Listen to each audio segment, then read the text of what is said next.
அல்லேலூயா. கர்த்தருடைய பரிசுத்தமான நாமம் மகிமைப்படுவதாக. ஆல்ரெடி சாட்சியின் வேலையே செய்தியின் வேலையாக மாறிடுச்சு. அல்லேலூயா. ஆமாம், இதுக்கு மேலே உங்களுக்கு ஒரு செய்தி வேணுமா? முடிச்சிடலாமா? காணிக்க பாட்டு பாடி வேணுமா? இதுதான் செய்தியே. நீங்கள் பாருங்க, நான் என்ன இன்னைக்கு செய்தி எடுத்துருக்கிறேன்? ஏசாயா 41வது அதிகாரம். இப்போ சிஸ்டர் கடைசி என்ன சொல்லி முடிச்சாங்க? செய்தி முடிஞ்சிருச்சு. அல்லேலூயா. உண்மை அதுதான். பேசுகிறவர்கள் நீங்கள் அல்ல, பிதாவின் ஆவியானவரே உங்களிலிருந்து பேசுகிறார். நான் இன்னைக்கு என்ன செய்தி எடுத்து வந்தேன்னு சிஸ்டருக்கு தெரியுமா? தெரியாது. சிஸ்டர் இன்னைக்கு இதைத்தான் சாட்சி வேலையில சொல்ல போறாங்கிறது எனக்கு தெரியுமா? தெரியாது. ஆனா உங்ககிட்ட ஆண்டவர் என்ன பேசணுங்கிறத அவர் முடிவு பண்ணிட்டாரு, அவர் பேசிட்டார். அல்லேலூயா. அம்மா மூலமாகவும் ஆண்டவர் பேசினாரு. சாட்சியின் வேலையை செய்தியின் வேலையா மாறிடுச்சு. இன்னைக்கு ஆண்டவருடைய பிள்ளைகளா இருக்கிற நமக்கு தேவன் ஒன்று கொடுக்கணும்னு நினைக்கிறாரு, பிசாசு ஒன்று கொடுக்கணும்னு நினைக்கிறான்.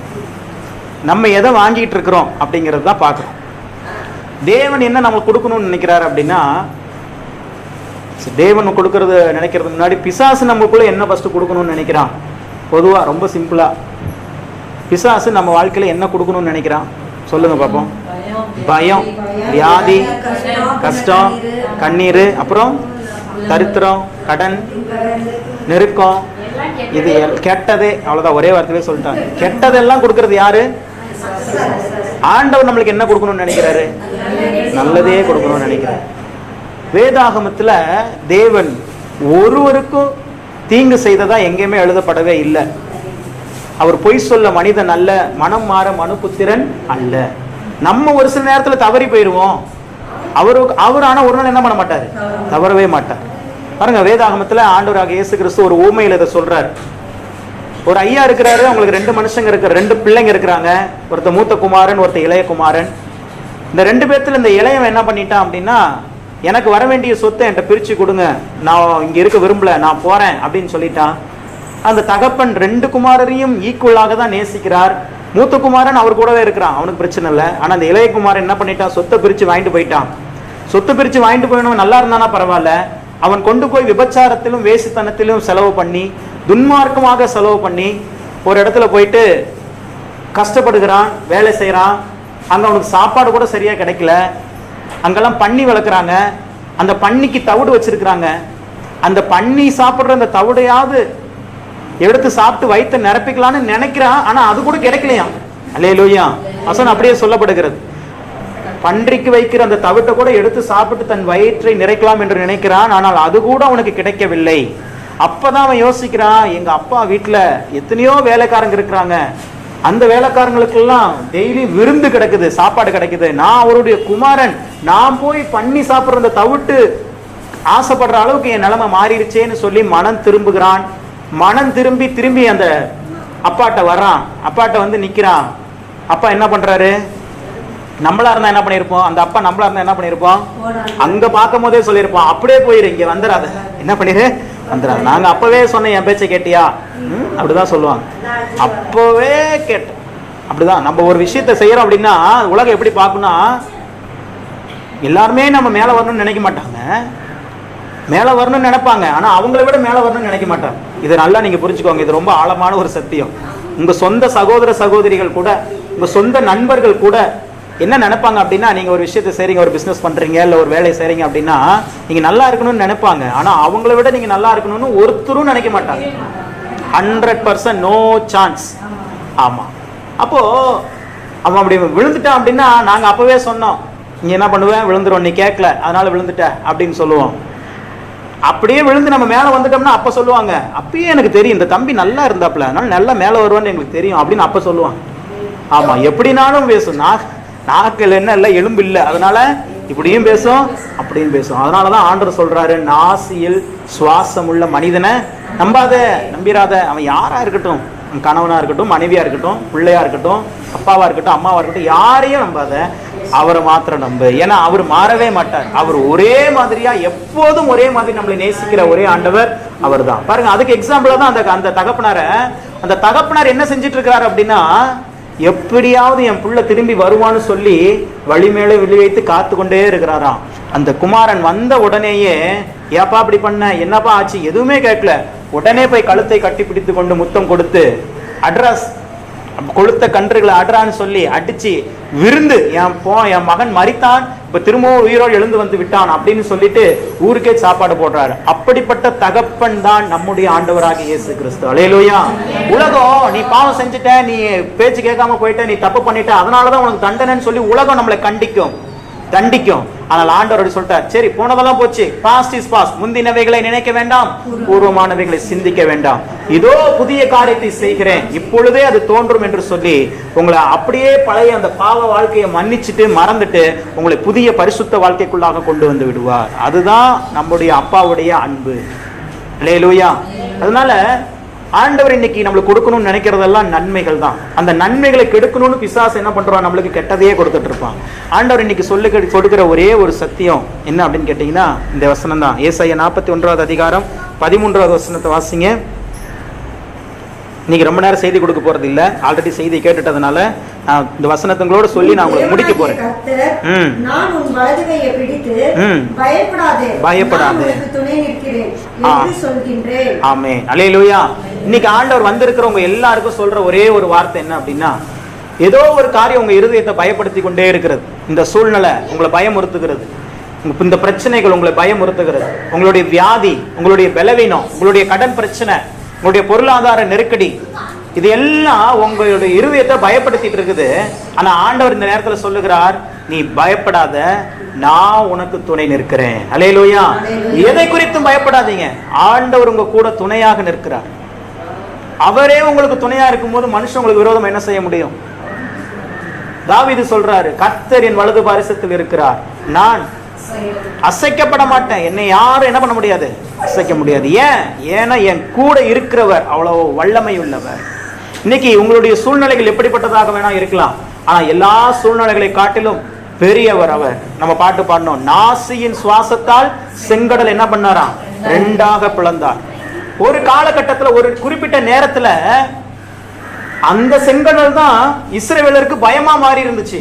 ஐயோ பின்னாடி பார்வோன் சேனை வரான், முன்னாடி செங்கடல், பின்னாடியும் சாவு, முன்னாடியும் சாவு, 6லயும் சாவு, 100லயும் சாவம்பாங்கல்ல, அது மாதிரி பின்னாடி திரும்பி போனாலும் என்ன, அது மரணம் தான் இஸ்ரவேல் ஜனங்களுக்கு, முன்னாடி போனாலும் மரணம் தான்.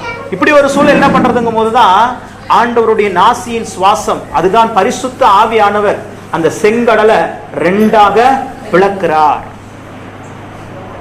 இன்னைக்கு ஆண்டவர் என்ன உங்களுக்கு சொல்லி கொடுக்கிறாருன்னா, எந்த காரியத்துல நீங்க ரொம்ப வீக்கா இருக்கிறீங்களோ அந்த காரியமே உங்களுக்கு பலனா மாற போகிறது. அல்லேலூயா.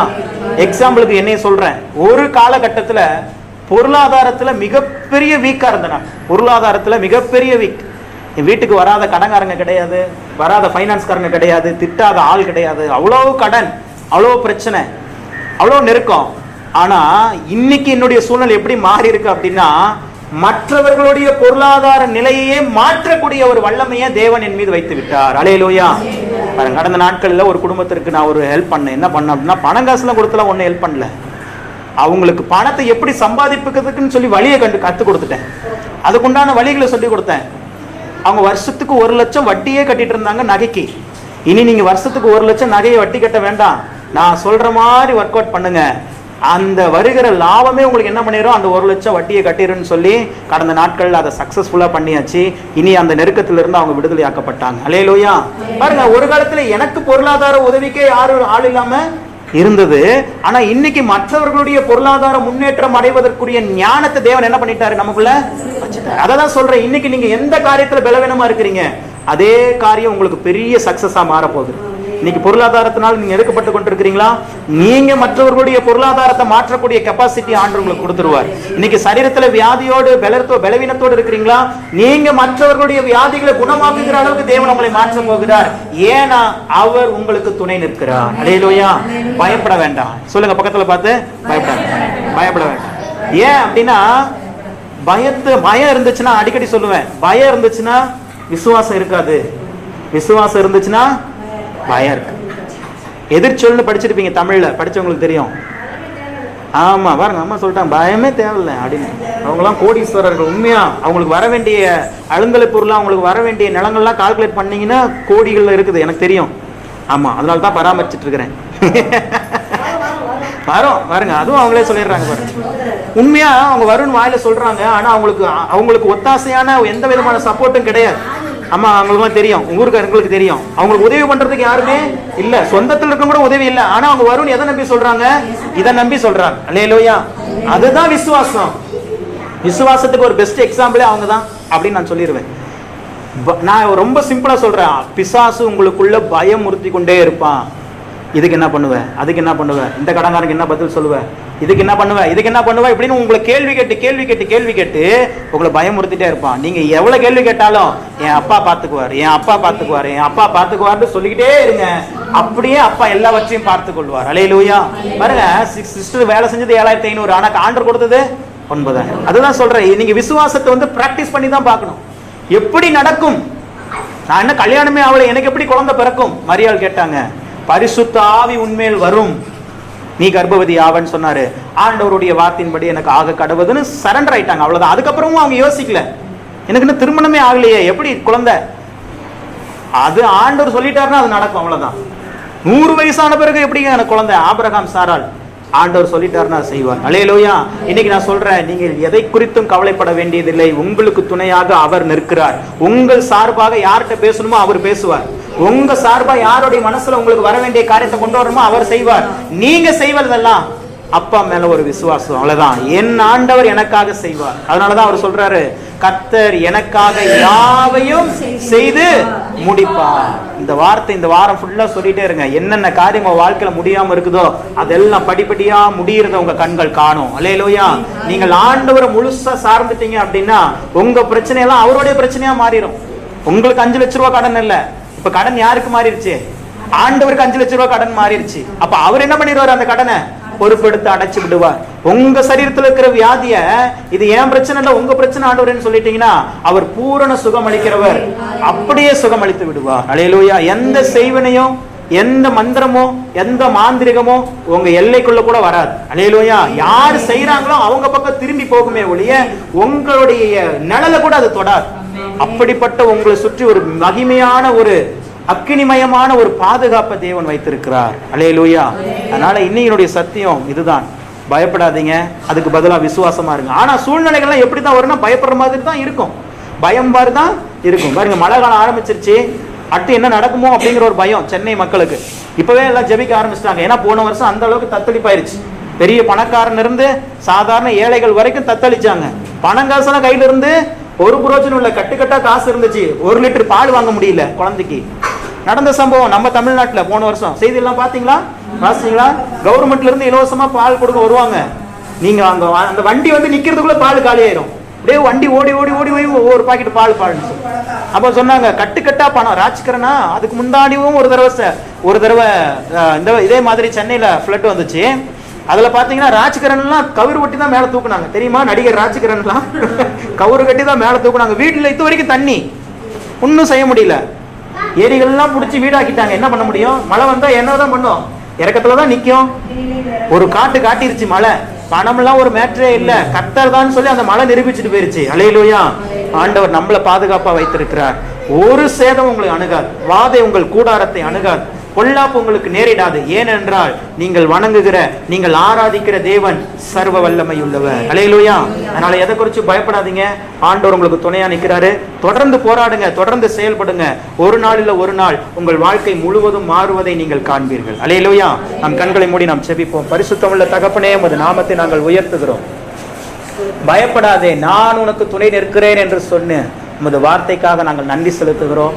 இந்த நாளில இந்த வார்த்தையின்படி இங்க வந்திருக்கிற ஒவ்வொருவரும் ஆசீர்வதிக்கப்படுவார்களாக. இன்னைக்கு அவங்களுடைய உள் மனசுல எவ்வளவு குழப்பங்கள் இருக்கலாம், எதை குறித்தாவது பயத்தோடு இருக்கலாம், கண்ணீரோடு இருக்கலாம். இன்னைக்கு அந்த சூழ்நிலைகள் எல்லாம் இயேசு கிறிஸ்துவின் நாமத்தில் மாறுவதாக என்று சொல்லி செபிக்கிறேன். எல்லா பயங்கள் நீங்குவதாக, எல்லா பயங்கள் அவர்களை விட்டு தூரமாவதாக. இயேசுவின் நாமத்தில் ஒரு பெரிய விசுவாசம் இவர்கள் மீது ஊற்றப்படுவதாக. நாங்கள் இன்னைக்கு பயப்பட மாட்டோம் ஆண்டவரே, நீங்க எங்களுக்கு துணையா இருக்கிறீங்க. நீங்க எனக்காக வழக்காடுவீங்க, நீங்க எங்களுக்காக வழக்காடுவீங்க. நீங்க எங்களோடு வழக்காடுகிறவர்களோடு நீர் வழக்காடி அவர்களை ஒன்றுமில்லாமல் இல்பொருளாக்குவீர்கள் ஆண்டவரே. சத்துருவுக்கு முன்பாக ஒரு பந்தியை ஏற்படுத்தி எங்கள் தலையை எண்ணெயினால் அபிஷேகம் பண்ணுகிறீர்.